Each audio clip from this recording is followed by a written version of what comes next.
o espírito. Para ilustrar essas asserções, quero contar-vos uma pequena história, mediunicamente referida por alguém que se encontra no outro plano da vida, e que vos quis trazer conta da experiência amarga por que passou, amando segundo a carne, quando aqui peregrinou em época remota. São desse espírito desencarnado as palavras que se seguem. Fui sempre uma natureza ardente, apaixonada, consagrada inteiramente aos meus afetos.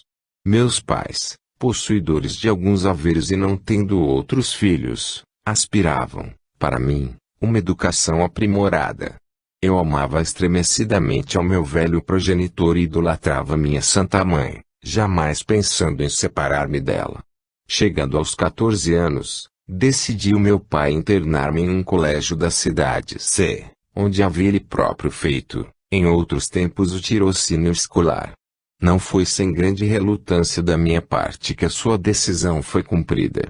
Eu não me resignei facilmente a separar-me de minha mãe, a quem gostava de amar de perto, e não compreendia como pudesse concordar em me ver privado dos seus carinhos e dos seus cuidados constantes, pois eu era um filho que pesava com todo o peso das minhas necessidades de criança sobre os fracos ombros daquela que me dera o ser. Em verdade eu tinha saudades, grandes saudades dela, mas, o que eu mais sentia, era a falta enorme do seu desvelado amor, manifestado em toda sorte de infatigáveis cuidados, desde o romper do dia até a hora de dormir. Amando muito a minha mãe, eu não amava como devia. Anos mais tarde, contava eu então 19 primaveras, apaixonei-me por uma criatura que me parecia ideal. Eu amava os seus olhos, os seus cabelos, os seus lindos braços bem torneados, o seu garbo elegante no andar, o seu todo, enfim.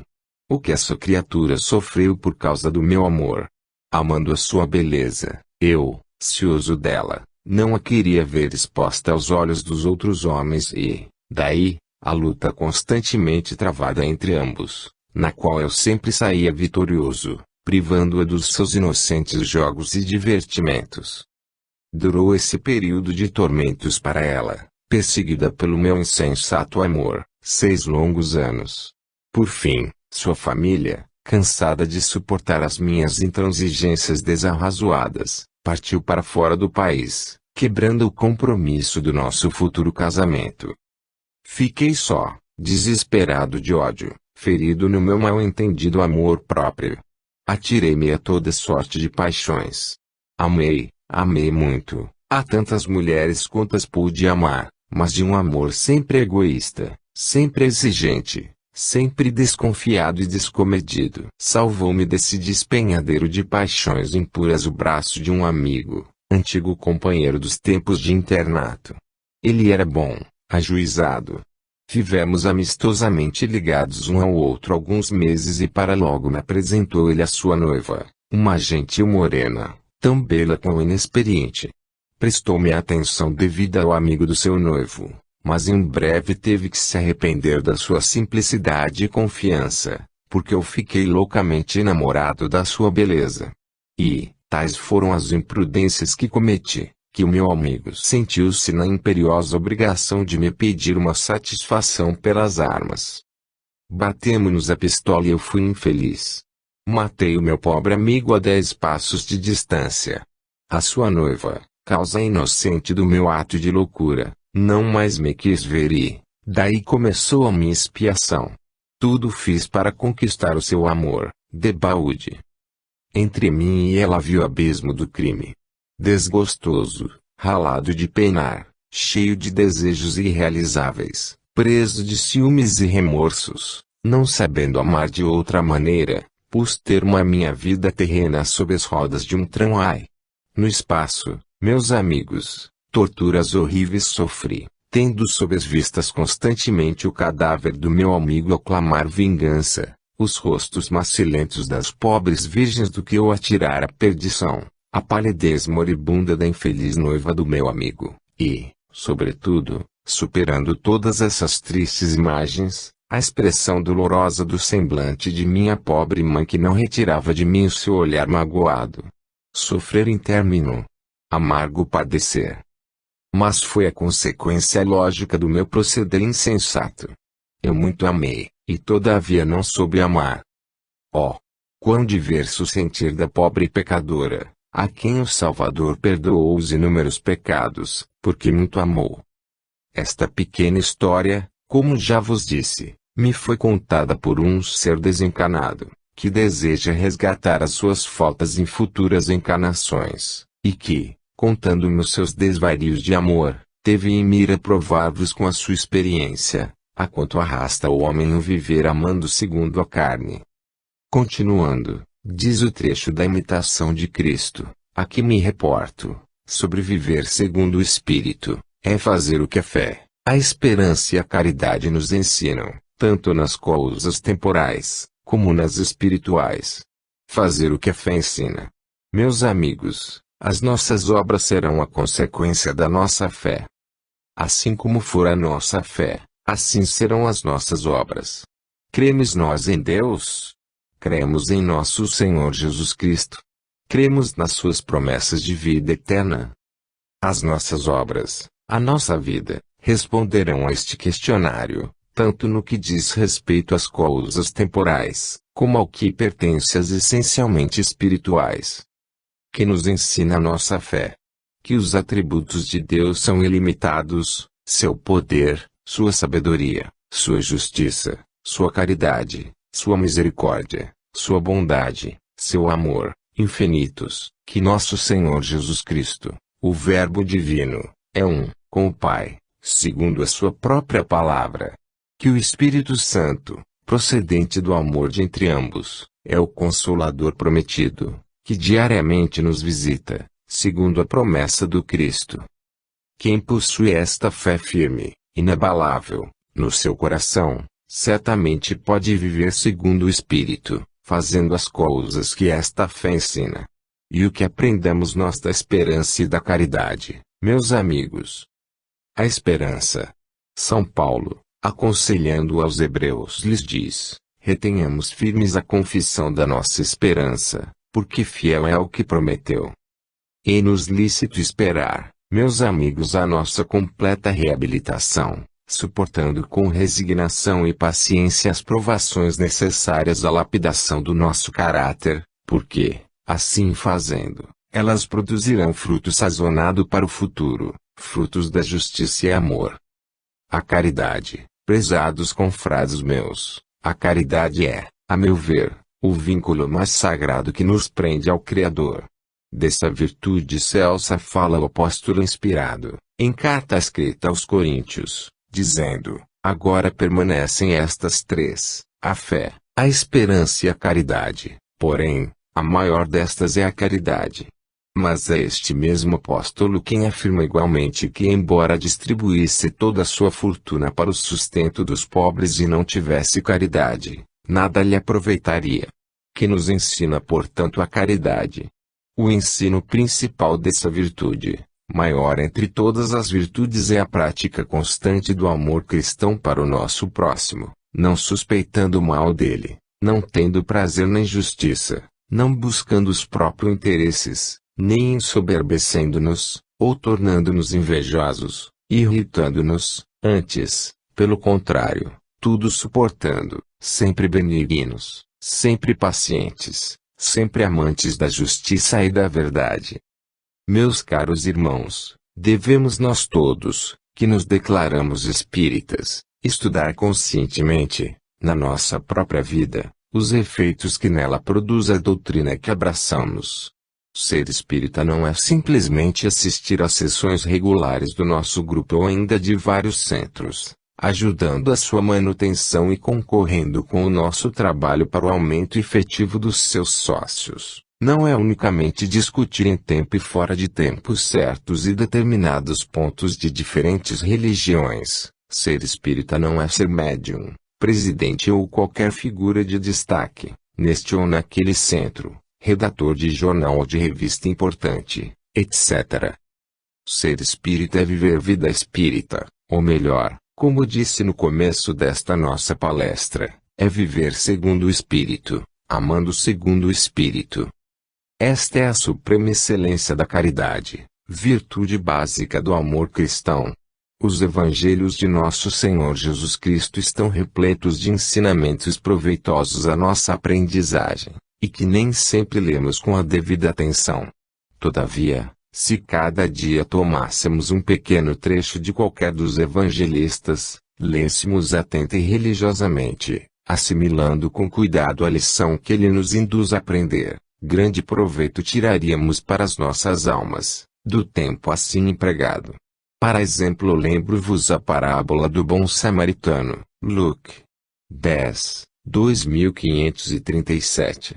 Que lição Jesus nos ensina naquela resposta simples, singela, formulada de maneira a não admitir réplica: vai e faze da mesma maneira. Aquele doutor da lei bem conhecia o mandamento dessa mesma lei que lhe ordenava amar a Deus sobre todas as coisas e ao próximo como a si mesmo. Mas, para fugir ao cumprimento dela, fingiu ignorar quem era o seu próximo. E, o Divino Mestre, pela parábola a que me refiro, obriga-o ao conhecimento da verdade que ele procurava encobrir. Vai e faze da mesma maneira.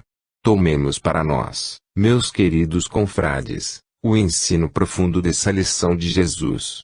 Sejam quais forem as condições sociais que nos separem do nosso próximo, seja qual for a religião que uns e outros professemos, sejam quais forem os laços de sangue que nos unam ou nos apartem, seja qual for a nossa queixa por esta ou aquela injúria ou afronta recebidas, procedamos para com o nosso próximo sempre com a caridade que naquela belíssima parábola pregou o Divino Mestre. Aquele homem caído na estrada de Jerusalém para Jericó representa aos nossos olhos o necessitado, despojado de todos os bens da fortuna, desfalecido à míngua do socorro. Por ele passaram impassíveis dois homens, um após o outro, o primeiro, um sacerdote da igreja, o segundo, um levita. Ambos conhecedores da lei, de cujo cumprimento se ufanavam ser executores. Um terceiro aconteceu descer a mesma estrada. Era um samaritano, raça desprezível aos olhos dos judeus e a quem, de certo, pouco interessava a letra da lei. Movido de íntima compaixão, apeou-se, atou as feridas ao pobre necessitado, pensou-as, e, tomando-o nos braços, o pôs sobre ela e Maria e o conduziu até uma estalagem, onde o recomendou, comprometendo-se a pagar toda a despesa que com aquele homem fosse feita. Não conhecia aquele samaritano, certamente, o mandamento que o doutor da lei e o sacerdote sabiam de cor, mas o seu coração bondoso se compadeceu do seu semelhante, sem indagar quem ele era, a que nação pertencia, nem qual a sua religião. É desta maneira, meus amigos, que Deus entende a caridade e é desta forma que nós a devemos praticar, pelo impulso natural do nosso coração. É assim que se vive segundo o Espírito, amando segundo o Espírito. Por nós estas meditações são de grande importância. A nossa religião é uma religião de fatos, muito mais do que de palavras. Enquanto as crenças de outras igrejas têm os seus ritos especiais, as suas formalidades, as suas fórmulas distintas uma das outras pelo grau relativo da imponência que revestem, o Espiritismo prima pela ausência completa deste formalismo ritualístico, aparecendo aos olhos dos crentes na sua realidade singela e despida de qualquer atavío exterior. Nós não temos cerimonial algum especial para batismos, casamentos, funerais, etc., nem tampouco o aparato que afeitam as sociedades religiosas nos seus templos revestidos de ouro e pedrarias ricas. O nosso culto a Deus é consagrado no recesso da nossa consciência, no íntimo do nosso coração, esclarecido pelo facho esplendoroso da fé, raciocinada e livre. E essa adoração constante ao Criador deve se mostrar aos olhos do mundo pela demonstração dos nossos atos, das nossas obras de caridade, pelo exemplo da nossa vida pura, pelo nosso viver segundo o Espírito, amando segundo o Espírito. Que outros possam viver segundo a carne, amando segundo a carne, compreende-se, embora seja para desejar que assim não fora, mas nós, que, graças ao céu, fomos chamados para um conhecimento, não direi mais perfeito, longe, Bem longe estamos nós da perfeição, mas um conhecimento mais aproximado do espiritualismo e seus transcendentais privilégios, nós não podemos deixar de aspirar uma vida mais pura, mais coerente com os princípios que formam a base da doutrina cristã: humildade, caridade, misericórdia e justiça. Que espetáculo desolador nos apresenta o mundo nas manifestações ruidosas da sua suposta fé! Quantas vezes me tenho eu própria sentido desconsolada, abatida no meu espírito, ante a prova cabal da ignorância do nosso povo, sobre os preceitos comezinhos da sua pretensa religião. Fazem aqueles atos de contrição, aqueles sinais exteriores, símbolos da fé, que imaginam ter, por uma obediência a ordens impostas por aqueles que se arrogaram o direito de lhes dirigir as consciências, sufocando-lhes a revolta da razão ludibriada em seus direitos. Ainda há poucos dias tive ocasião de presenciar o seguinte episódio: uma senhora, encarregada do preparo espiritual de algumas crianças, lhes explicava, não sem grande dificuldade, pois lidava com crianças inteligentes, habituadas a dizer com franqueza aquilo que lhes passa no pensamento, lhes explicava, ia dizendo, o mistério do Cristo transformado em hóstia ou da hóstia transformada em Cristo. Não sei bem como se diz isto. Ela esforçava-se por convencê-los da necessidade da comunhão, e da fé com que ela deve ser feita. A hóstia é o corpo de Cristo, que nós comemos, disse ela. Eis senão quando, uma menina, que antes assistira em um colégio protestante, e, por essa razão, conhecia pela leitura aos evangelhos, pois os protestantes, justiça lhes seja feita, põem os evangelhos nas mãos de todos, homens, mulheres e crianças. Essa menina perguntou à sua professora, por que não tomamos nós também o vinho, que é na comunhão o sangue de Cristo, como o pão é a carne? É claro que a sua pergunta ficou sem resposta. E assim é, em tudo mais, a fé é inconsciente. Aparência, exterioridades, conveniência social, hábitos adquiridos na infância, e, mais do que tudo isso, interesse material, eis em que se resume a religião do mundo. Não é isto viver segundo a carne? Fazer as obras de carne? Em um colégio onde trabalhei, há tempos, tive uma companheira, que não professava a religião católica. Eu sabia, porque ela me havia confiado, em segredo. Mas, quando foi determinado que todo o colégio se confessasse e se preparasse para a comunhão, num certo dia marcado, ela fez a sua confissão e comungou com todos. Perguntando-lhe eu como assim fizera, ela, que não seguia aquela religião, respondeu-me que o fizera porque precisava do seu emprego, e não desejava aborrecer a diretora, contrariando as suas ordens como eu fizera. Por essa razão, pelo seu interesse material, calcou aos pés os escrúpulos da sua própria consciência. É assim que o mundo procede, meus amigos. A religião é um adorno para alguns, um passaporte para outros, um meio fácil de ganhar dinheiro para muitos. Mas, essa religião invada de tais prejuízos, é a religião que Jesus implantou na terra. Essa religião é aquela que Paulo de Tarso defendeu ousadamente perante os maiorais do seu tempo. Essa religião é aquela, por amor da qual, centenas de mártires sacrificaram a vida nas fogueiras e outros tantos gostosamente deixaram que os seus corpos fossem despedaçados e devorados pelas feras nos anfiteatros de Roma. Essa religião é aquela que Estevão, o protomártir do cristianismo, exaltou até o último instante da sua vida terrena. Não, meus amigos, nunca. A religião que alentou a chama da fé avivando-a cada vez mais nos corações daqueles batalhadores intrépidos da era cristã, foi a religião do Espírito de verdade, a religião do amor, a religião da caridade, porque Deus é amor, Deus é caridade, e importa ser adorado em espírito e verdade. Assim o adoravam aqueles servos fiéis dos primeiros tempos do cristianismo, vivendo e amando segundo o Espírito. E, por essa razão, o Espírito do Senhor lhes dava o testemunho de si próprio, visitando-os nos momentos de perigo, para lhes trazer a força indispensável para suportarem as duras provações necessárias à experiência da sua fé. Estevão teve a manifestação da glória do Senhor, enquanto os inimigos da fé o apedrejavam. Sidraque, Mesaque e Abdenago, lançados no forno do fogo ardente, por ordem de Nabucodonosor, rei de Babilônia, receberam a visita do mensageiro do Senhor, que com eles andava dentro do fogo, impedindo-os de sofrer lesão alguma. O anjo do Senhor visitou a Daniel, na cova dos leões, onde havia sido lançado, por ordem do rei Dario. O anjo do Senhor visitou, ainda, Pedro apóstolo, encarcerado numa prisão por ordem de Herodes, livrando das cadeias que o prendiam, e o conduzindo a salvo, segundo reza o livro dos Atos dos Apóstolos, passando a primeira e a segunda guarda, chegando à porta de ferro, que dá para a cidade, a qual se abriu por si mesma e, saindo com ele, andou uma rua e desapareceu.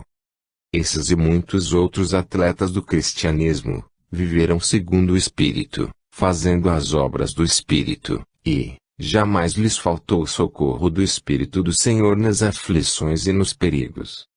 Por conseguinte, não erro absolutamente, afirmando que, se nós desprendendo-nos das peias que prendem as nossas potências espirituais, consagrarmos de todo o nosso coração, a nossa alma, o nosso entendimento, as nossas forças à cultura santa dos predicados do Espírito, gozaremos, infalivelmente, dos privilégios que gozaram aqueles que nos tempos antigos fruíram o gozo da presença do Senhor.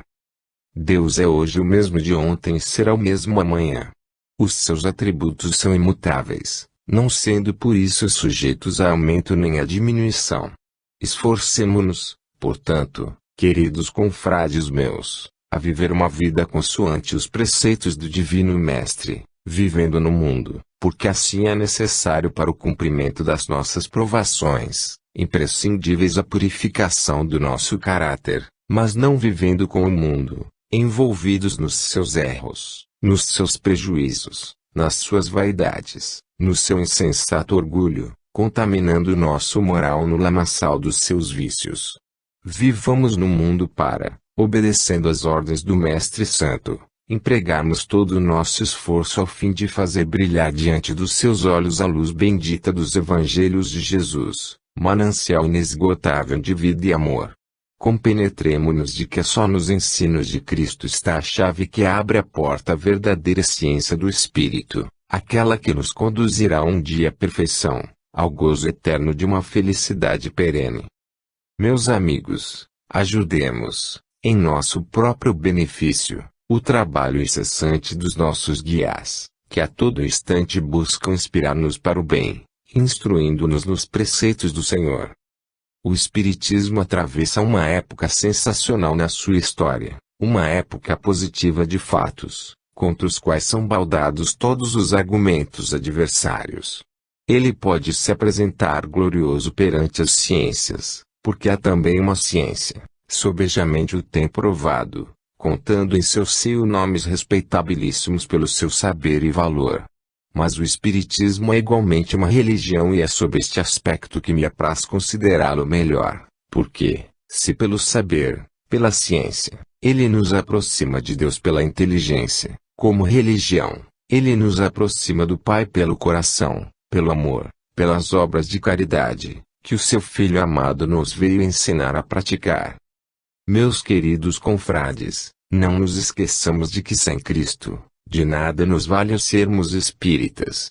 Crer na imortalidade da alma, que nos aproveita sem o amor de Jesus. Crer na comunicação dos espíritos conosco, que nos aproveita, se essas comunicações não nos trazem uma palavra inspirada pelo Divino Mestre. Como poderemos nós realizar uma vida agradável aos olhos de Deus, amando segundo o Espírito, se Jesus não estiver conosco, ensinando-nos como se pode assim viver e assim amar? Daí decorre o dever imprescindível que nos assiste de fazermos chegar aos ouvidos de todos quantos os têm para ouvir o estudo dos Evangelhos do Mestre, infelizmente ainda muito descurado pelo povo. É preciso que todos os interessados conheçam o Espiritismo à luz dos ensinos evangélicos, base essencial do verdadeiro Espiritismo. Há uma senhora, que se mostrava um dia interessadíssima na doutrina espírita, apreciando fatos e enaltecendo a sua crença nas manifestações espíritas, reverenciando o codificador do Espiritismo, a quem qualificava do maior espírito que baixara à terra. Perguntei eu, com intenção: minha senhora, em tudo isto quanto acabastes de referir e que tanto vos entusiasma, que papel representa a pessoa de nosso Senhor Jesus Cristo? E ela confessou-me que jamais pensara em ligar, um ao outro, esses dois nomes, Cristo e Espiritismo, porque também nunca imaginara que entre os dois houvesse qualquer relação. E é assim que muita gente encara o Espiritismo. Apreciando os fenômenos físicos, aceitando os passes e as receitas mediúnicas, entretendo-se, nas sessões práticas, a ver trabalhar os médiuns de incorporação, procurando saber, por meio deles, respostas relativas a assuntos pessoais, que lhes dizem respeito, tais como colocações, empregos, arranjos de negócios, acontecimentos futuros, etc., etc., mas tudo isso sem a menor ideia religiosa, sem a menor preocupação das consequências do seu proceder. Oh, meus amigos, quanto trabalho há ainda por fazer, no sentido de esclarecer os homens sobre o que é na realidade o Espiritismo.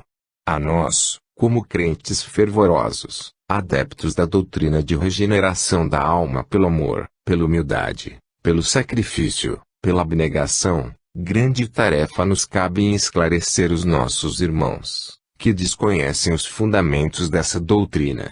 Não poupemos esforços, meus amigos, para transmitir aos outros o conhecimento das nossas crenças, procurando sempre esclarecer perante eles, não só os efeitos da nossa fé, mas especialmente a causa, a origem dela.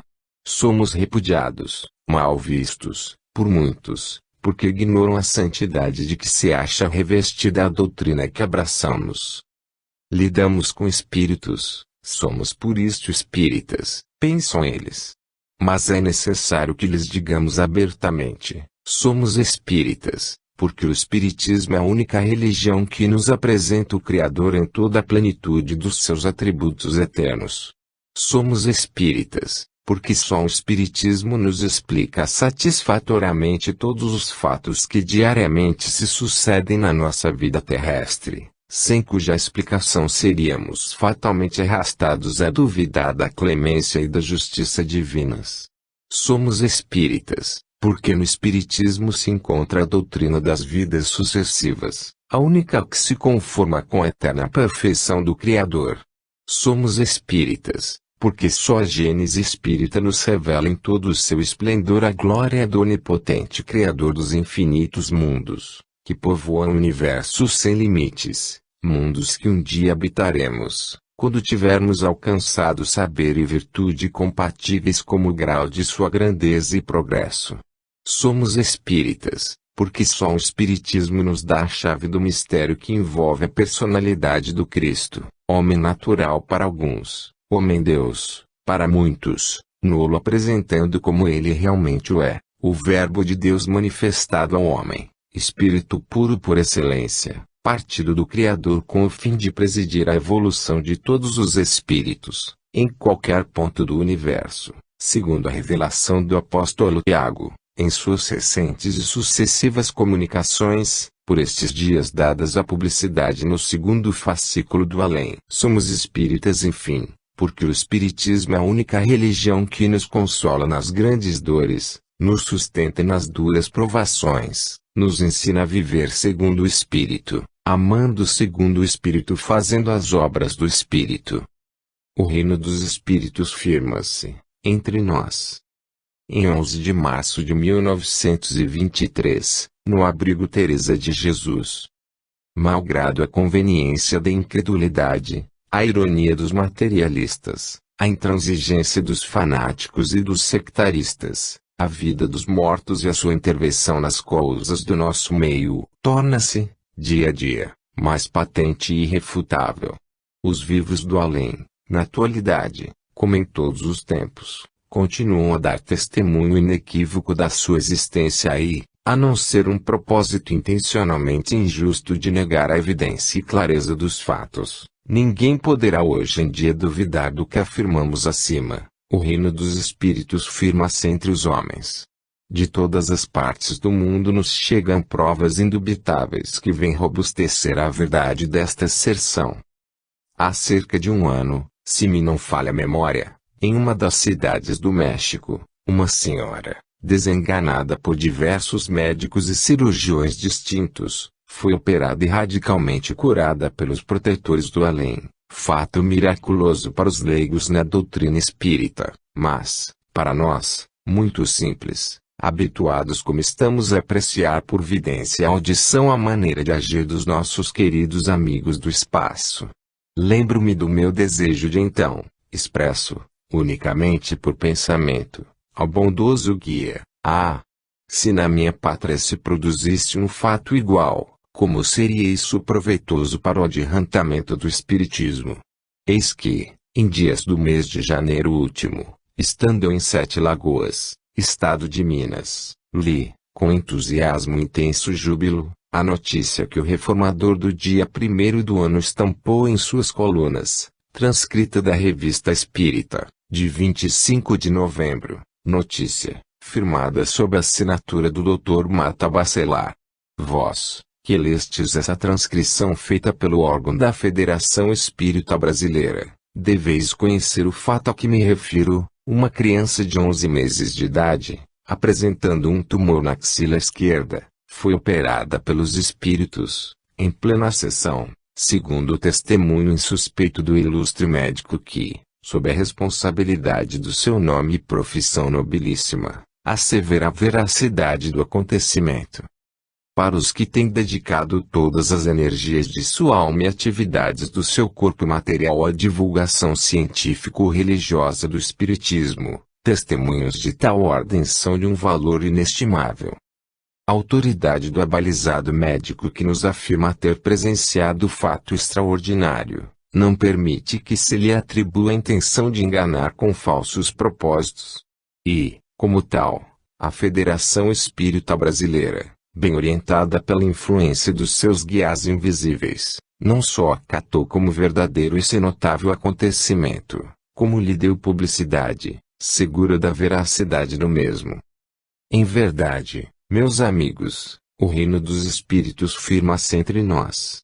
Caminhamos apressadamente para o tempo em que não mais será preciso recorrermos a determinados médiuns para obtermos instruções do alto, porque todos teremos facilidade em fazê-lo, porquanto os espíritos encontrarão meios e modos de se fazerem compreender por todos. Eles não hão de parar em meio caminho andado. Não desanimarão, prosseguirão avante, até que, por manifestações reconhecidamente positivas, hão de chegar a reduzir a nada quaisquer dúvidas contra a sua existência e consequentes manifestações de vida. Esta é a minha convicção, baseada em afirmativa segura dos nossos irmãos do espaço, mais interessados ainda do que nós em convencer a humanidade da realidade da vida além túmulo, sob o aspecto que nos apresenta a doutrina abençoada do Espiritismo.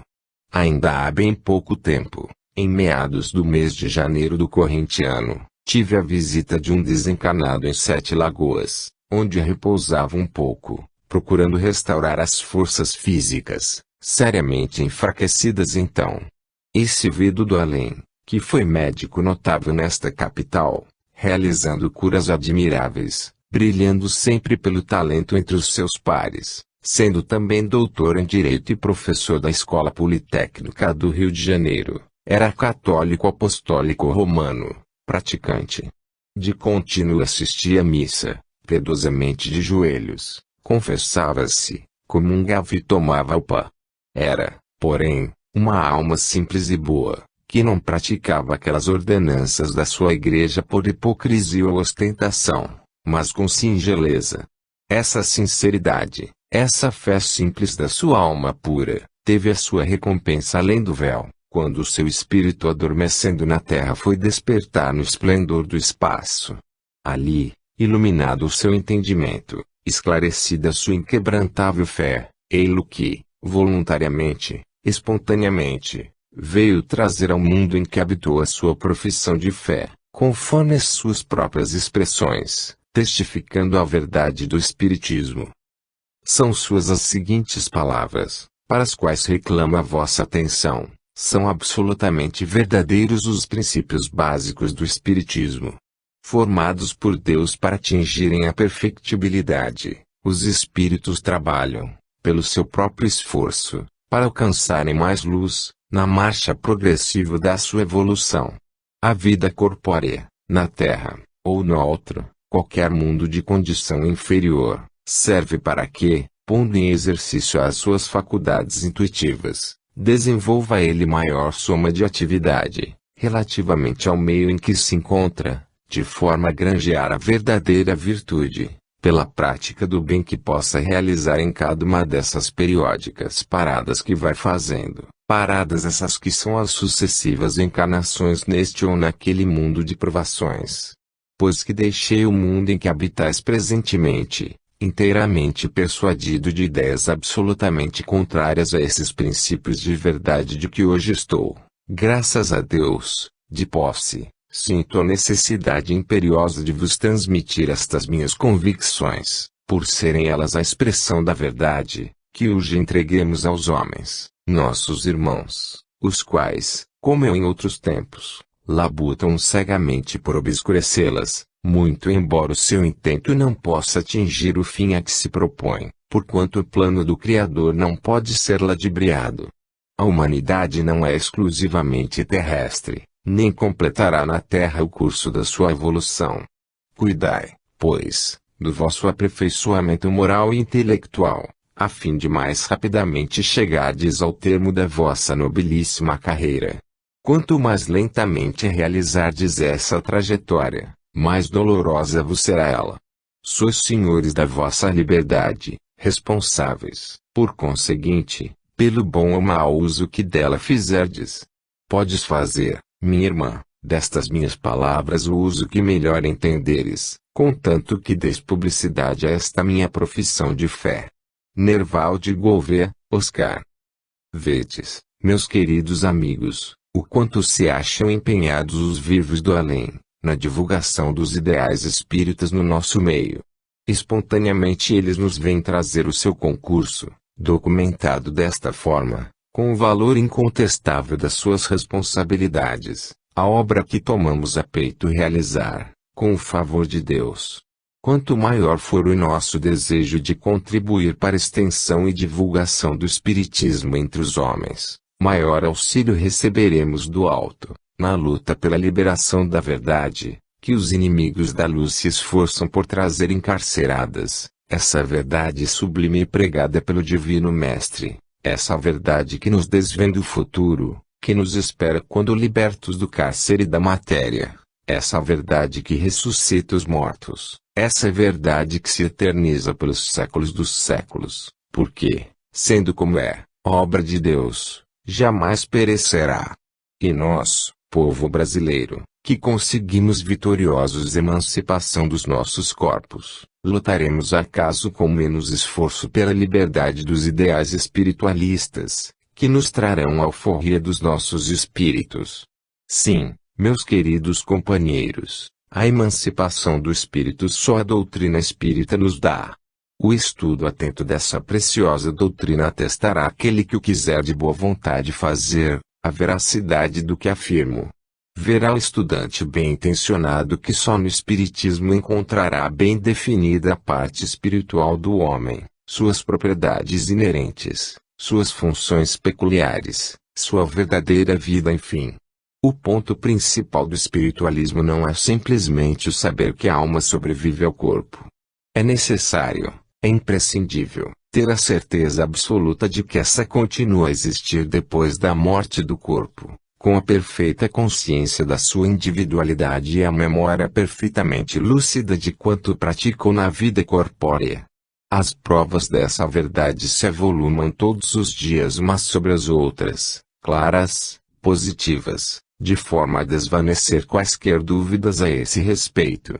Os nossos irmãos do além, vivem, raciocinam, resolvem, assistem e acompanham com interesse os atos da nossa vida, neste e noutros planetas, influindo em nossas decisões, contribuindo para o bem ou o mau êxito dos nossos planos, conforme o grau da sua elevação moral. É sua preocupação constante, muito mais do que nossa, facilitar os meios de estabelecer francamente a comunicação contínua entre os mundos do espaço invisíveis e o nosso. É do nosso dever, acredito, contribuir para o bom êxito dessas relações fraternais entre o mundo visível e os mundos invisíveis, favorecendo, cada um de nós, a sua própria atmosfera moral, no sentido de atrair a nossa intimidade, pela ação dos elementos sons que nos cerquem, os espíritos elevados e puros dos mundos siderais. Sabemos que é por meio do fluido que envolve o nosso espírito que os habitantes do invisível conseguem aproximar-se de nós. Segue-se, portanto, que, quanto mais elevada for a nossa atmosfera moral, mais segura será a nossa relação com os espíritos superiores, e, vice-versa, quanto mais impuro for o aura que cerca o nosso espírito, tanto mais fácil será, para os espíritos inferiores, a sua aproximação de nós. Estes estudos são demasiado profundos para neles poder penetrar desassombradamente a minha fraca inteligência. Apenas superficialmente ousei nele tocar, no decorrer desta modesta palestra. O meu intento é, tão somente, manifestar-vos a minha convicção de que o reino dos espíritos firma-se entre nós, apelando para as vossas crenças espiritualistas no sentido de facilitarmos todos, quanto possível, a realização desse ideal. Aqueles que são exclusivamente da matéria, nada interessam estes assuntos. Tampouco lhes ligam importância os fanáticos intransigentes, ajoujados à superstição e à ignorância em que, cuidadosamente, os conservam as suas igrejas. Mas nós, que, pela graça do Senhor despertamos para a verdadeira fé, a fé salvadora que nos assegura a pré-existência do nosso espírito e a pluralidade das suas encarnações corporais, muito interessam essas meditações sobre os variados pontos da doutrina que abraçamos. O espiritismo cristão segue a sua marcha triunfante e, hoje mais do que nunca, resplandece aos olhos dos homens, com o brilho inigualável da verdade imanente que pregou o Nazareno. O reino dos espíritos firma-se entre nós. Quero chamar a vossa atenção para o número do Reformador, de 16 de fevereiro, proximamente passado, que na página 89 nos traz 3 casos muito interessantes de fenomenologia espírita. O primeiro transcrito do jornal inglês Sunday Express, número de maio de 1922, relata o fato da aparição de um espectro que, torcendo as mãos, em desespero, surgia em uma creche de The Park, em Londres, gemendo. Essa fantasma, que houvera sido visto por enfermeiras e criados, supunham ser o espírito de uma criada que matara sua própria filha. Penalizada pelo sofrer dessa criatura, procurei, quanto em mim coubesse, suavizar as suas penas, atraindo-a por meio de preces e pensamentos de arrependimento e esperança. Cheguei a conhecer a verdadeira causa do seu agro sofrimento. Esse espírito expia o remorso de uma grande falta da máxima gravidade.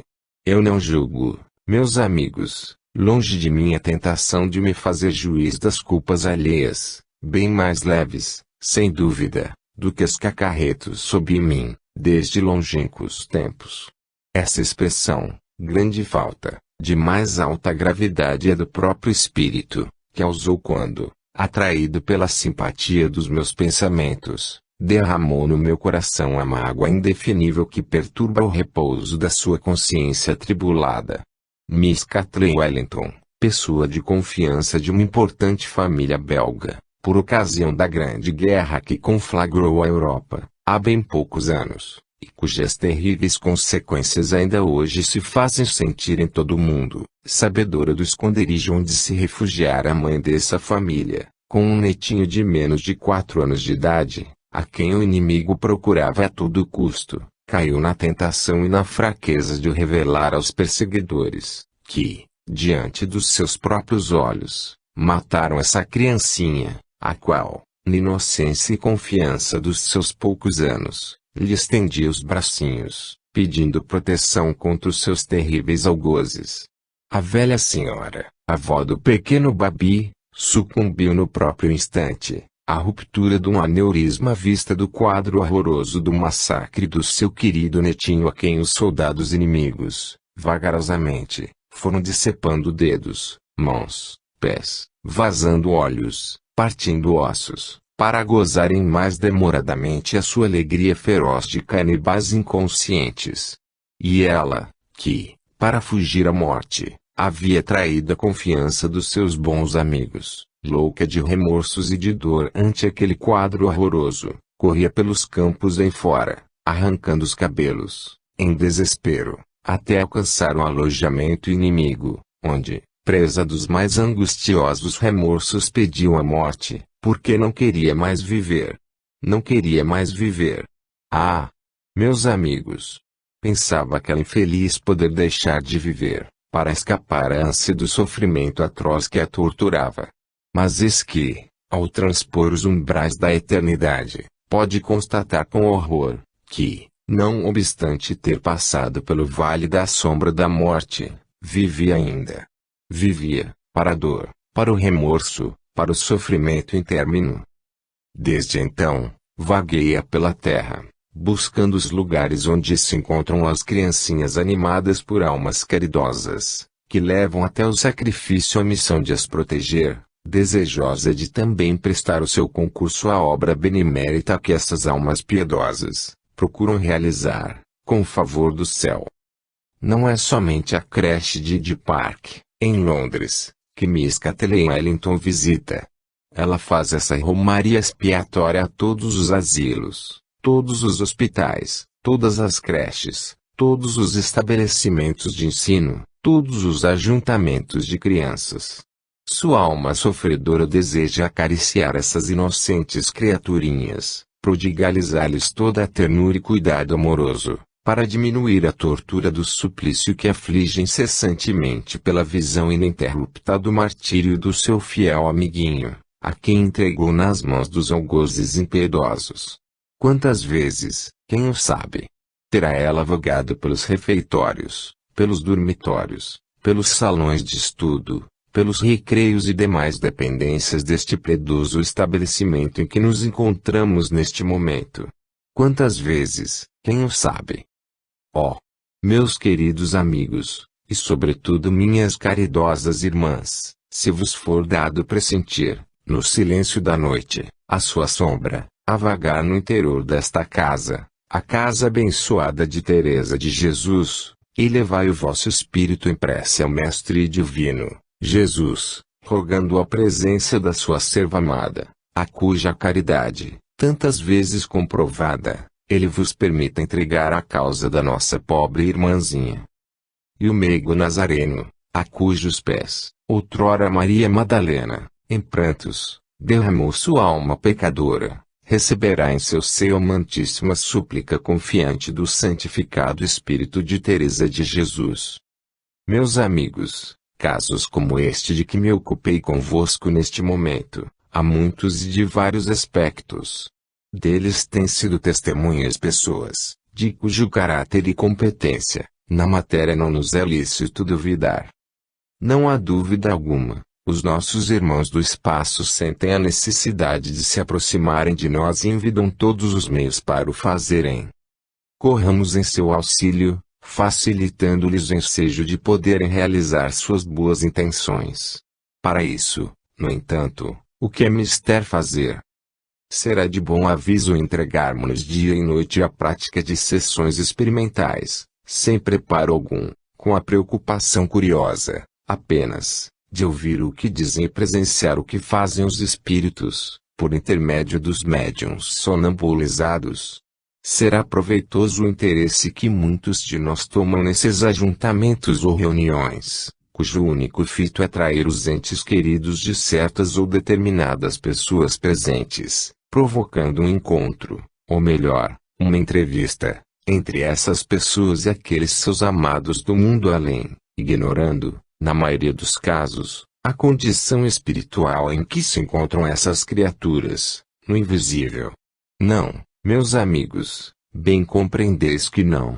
Devemos facilitar a comunicação dos nossos irmãos desencarnados com o nosso mundo, pela doce atração de uma simpatia verdadeira, desejosos de os ajudar naquilo em que a nossa caridade lhes possa ser útil e prontos a aceitar, daqueles que os possuírem, os conhecimentos que nos faltam para o bom desempenho das nossas responsabilidades.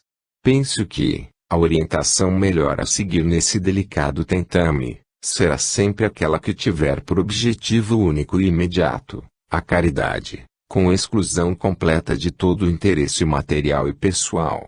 Essa virtude, maior entre todas, no dizer do apóstolo Paulo, seja o farol que alumie e guie os nossos passos, apontando-nos os escolhos, os perigos, com que certamente teremos de nos encontrar, a fim de que deles nos possamos livrar em tempo. Para isso, no entanto, o que é mister fazer? Sofre no corpo, ou no espírito, uma criatura humana, seja ela quem for, perto ou distante de nós, grata ao nosso coração, ou, pelo contrário, antipática aos nossos sentimentos afetivos, rica de bens materiais, ou tão pobre que coisa alguma possua de seu, o nosso coração se comove com esse sofrimento. Sentimos dentro de nós o desejo sincero de mitigar essa dor, então façamos por essa criatura aquilo a que a nossa caridade nos impele. Não nos arreceemos de atrair os espíritos benfeitores do espaço ao fim de lhes suplicarmos os bons fluidos sobre ela. Não temamos, meus amigos, ser ludibriados em nossas boas intenções. Deus não permitirá que os espíritos mal intencionados venham perturbar o ambiente que nos cerca, porquanto o móvel da nossa ação é verdadeiramente justo e aceitável aos seus santos olhos. Tudo quanto pedirmos em tal estado de consciência, será aceito por nosso Pai Celeste, porquanto está baseado na lei que Ele próprio decretou em sua alta sabedoria: amarás ao teu próximo como a ti mesmo. Se estivermos em amor para com nosso Deus e em caridade para com os nossos irmãos da terra e do espaço, podemos estar seguros de que os bondosos espíritos dos nossos guias e protetores do além correrão em nosso socorro em todas as contingências da nossa vida, porque são nossos verdadeiros amigos, atendendo solícitos ao nosso apelo, para nos ajudarem em todos os momentos difíceis da nossa existência. O preparo essencial, queridos confrades, para entrarmos, sem perigo, no campo físico-científico do cristianismo, é, a meu ver, um coração cheio de amor fraternal por todos os seres que Deus tem criado, e uma consagração pessoal ao serviço do Divino Mestre. Sempre que tivermos necessidade de recorrer aos nossos guias, façamos, previamente, um exame de consciência, a ver se estamos convenientemente preparados para os recebermos e lhes pedirmos os favores que almejamos receber do céu. Roguemos ao Pai que nos enche o coração de bons sentimentos, e é razão da lucidez imprescindível para distinguir os bons dos maus pensamentos. Supliquemos o seu perdão para as grandes faltas que a todos os instantes cometemos, oriundas da nossa imperfeição e maldade, e, humildes, reverentes, confiantes no amor infinito do Divino Mestre, peçamos-lhe que nos ponha na presença do nosso amado guia. Nesse estado de consciência, convencidos da nossa nenhuma valia para adquirir os favores do alto, mas certos do poder infinito do Pai e da intercessão piedosa do amado Jesus, podereis vós crer que um espírito mal intencionado consiga aproximar-se de nós, perturbando a concentração profunda do nosso espírito, interrompendo a irradiação amorosa que dele parte para o seio do Eterno? Eu não o posso crer, meus amigos, e vos digo com toda a sinceridade da minha fé. Alguém me perguntou ingenuamente como faço para merecer a visita contínua dos bondosos espíritos que se têm servido de mim como instrumento das suas ordenanças. Vede bem, meus amigos, a pergunta era: o que eu faço para merecer uma palavra dos nossos guias, quem, por merecimento próprio, por virtude sua, poderá alcançar esmola de tal valor? Não, meu amigo, respondi-lhe, Deus em seus sábios desígnios dá a cada um aquilo que lhe é necessário receber. É do nosso dever aceitar e transmitir aos outros aquilo que Ele nos ordena receber e transmitir. Saibamos, no entanto, que a maravilha, a grandeza da obra do Criador e lhe rendamos graças porque, na sua misericórdia infinita, nos concede dádivas tão valiosas. Há quem descreia da presença contínua dos espíritos elevados no nosso meio, atribuindo a uma fascinação do médium a certeza com que ele afirma a presença do seu guia. Possuímos a prova mais completa, cabal, irrefutável, de que os espíritos superiores se dignam baixar até nós, dirigindo os nossos trabalhos, corrigindo os nossos erros, afastando os empecilhos que embaraçam o nosso caminho na prática do bem e da caridade. Vós, confrades meus, aqui presentes, podeis, em grande maioria dar testemunha do que afirmo. Quem concebeu o plano deste abrigo da infância, em cujo seio nos achamos nesta hora? Quem inspirou os meios de levar a efeito esta grande obra, aplainando dificuldades, afastando óbices, sugerindo métodos, incutindo ânimo àqueles que têm o dever de nela tomarem parte direta? Quem, meus amigos? O Espírito abençoado de Teresa de Jesus. É sua esta casa, são suas as criancinhas aqui abrigadas, é sua esta a grande obra. Teresa de Jesus assiste neste estabelecimento, inspirando a uns, ajudando a outros, encorajando a todos. Apelo para aqueles que são médiuns videntes, quantas vezes a terão visto majestosa e bela, irradiando luz e amor sobre as nossas cabeças. Apelo também para os sensitivos, intuitivos, os quais sentem a sua aproximação, que se anuncia por uma onda de bem-estar indefinível. É certo, meus amigos, tais sejam os motivos, os sentimentos íntimos que nos levem à prática deste ou daquele ato. Quais serão as influências do espaço que atrairemos sobre nós? Amemos o bem, pois, rejeitemos, não só o mal, como toda a aparência do mal, e não receemos as ciladas dos espíritos inferiores, a quem devemos perdoar amando muito, a fim que a influência do nosso amor vá amenizando a dureza dos seus sentimentos. Não desanimemos, meus irmãos. Num futuro breve, muito breve, havemos de ter a glória de ver firmado definitivamente na terra o reino dos espíritos, isto é, o reino da justiça, do amor e da verdade. O verdadeiro espírito da vida cristã. Em 29 de abril de 1923, na Federação Espírita Brasileira. A história da nossa pátria está cheia de episódios comoventes, trágicos e heróicos, páginas de ouro, que nos permitem conhecer os grandes vultos do cristianismo no passado.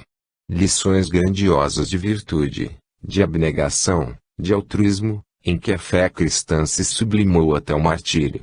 Vultos como Anchieta, o grande taumaturgo, cujos serviços inestimáveis à causa da evangelização indígena permanecem gravados indelevelmente em nossa memória. Antônio Vieira, cujo maior gozo era a pacificação dos silvícolas e consequente submissão e conversão religiosa. João de Almeida, cuja pureza de vida lhe valeu ser considerado um santo, no seu tempo. Aspecueta Navarro, o devotado amigo dos índios, que, para lhes tornar fácil a compreensão dos evangelhos, deu-se ao trabalho de os verter para a língua tupi. Todos esses e muitos outros, foram, incontestavelmente, exemplos vivos de fé cristã para os quais o viver era Cristo e o morrer glória.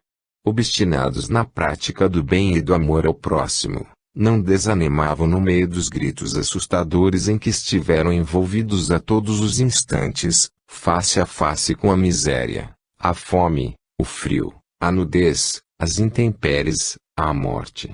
Trabalhadores infatigáveis, dotados de irresistível força de vontade e do verdadeiro espírito do cristianismo, abroquelados no escudo invencível da fé, destruíram as mais fortes barreiras, desceram aos abismos mais profundos das consciências, num trabalho incessante e pertinaz, amparados, sem dúvida, do alto, pelo estímulo e conforto dos espíritos prepostos por Deus para seus guias.